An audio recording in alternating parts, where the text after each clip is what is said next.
काल मी म्हणलो मला हे गोप्या म्हणले, तुम्ही सगळ्यांनी ऐकलं की या चौकात गोप्या म्हणले, सगळ्या टीव्हीवरती दाखवलं.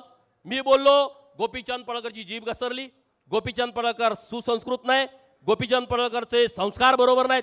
ठीक आहे, तुम्ही माझ्यावरती बोलला. अरे मी पण लोकांतनं निवडून आलोय ना, 3 लाख लोकांचं नेतृत्व मी करतोय ना. मग मला व्यासपीठावरती एखादा गोप्या म्हणत असेल, आया बहिणीवरती मला शिव्या देत असेल, तर त्याची महाराष्ट्रामध्ये चर्चा का नाही झाली? म्हणजे कोणतरी एखादा मोठा पाटील, एखादा मोठा प्रस्थापित घराण्यातला असला तर त्याची अब्रू वेगळी आहे आणि दुसऱ्या आमदाराची किंमत वेगळी आहे का? त्याच्यावरती का नाही चर्चासत्र झाली?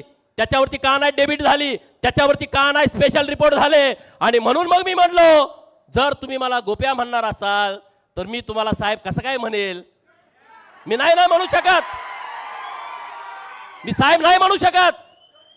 तुम्ही जर मला अहो म्हणाल मी तुम्हाला काहो म्हणेल, तुम्ही जर मला आरे म्हणाल मी तुम्हाला कारे म्हणेल, तुम्ही जर माझ्या एक कानाखाली दिली तर मी 2 देईन. माझा स्वभाव आहे.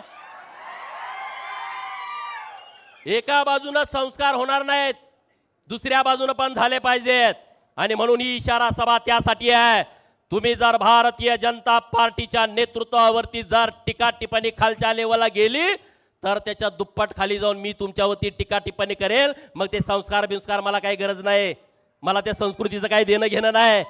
तुमचे महाराष्ट्राची तुम्ही काय काय ठेकेदार आहे का रे महाराष्ट्राचे? तुम्ही काय बाप लागून गेला का महाराष्ट्राचं? महाराष्ट्र म्हणजे तुम्ही नाही आहे. हे जे महाराष्ट्रातली 100-125 घराणी प्रस्थापित जी काँग्रेस आणि राष्ट्रवादीमध्ये काम करतायत ते म्हणजे महाराष्ट्र ही जी त्यांच्या डोक्यात संकल्पना आहे ती पहिली त्यांनी काढून टाकावी. महाराष्ट्र म्हणजे 18 पगड जाती आहेत, महाराष्ट्र म्हणजे 12 बलुतेदार आहे, महाराष्ट्रामध्ये 346 ओबीसीच्या जाती आहेत, महाराष्ट्रामध्ये मागासवर्गीय समाज आहे, महाराष्ट्रामध्ये आदिवासीच्या 43 मुख्य जाती आहेत आणि 185 उपजमाती आहेत. महाराष्ट्रामध्ये गरीब मराठा आहे, महाराष्ट्रामध्ये ब्राह्मण आहे, महाराष्ट्रामध्ये जैन आहे. असा विशाल महाराष्ट्र आहे. तो कुठल्या 100-50 घराण्यामध्ये वाटून घेतलेला महाराष्ट्र नाही. आणि त्यामुळं तुम्हाला जरी वाटलं माझी संस्कृती खराब आहे आणि तर तुम्ही त्याच्या बद्दल काही म्हणायचे मला त्याचं काही देणं घेणं नाही आहे. मला माहित आहे ना मी कशासाठी काम करतो. मी लोक माझ्यासाठी काय येतात? मी काय माझी संस्कृती खराब असतील तर लोक माझ्याकडे येतील का? चंद्रकांत दादांना तुम्ही काय बोलता रे? का जोड्यान हाणू का तुम्हाला? मी हाणू का? कुणाच्या वॉर रूम आहेत? कुणाच्या वॉर रूम मध्ये 500 लोक आहेत.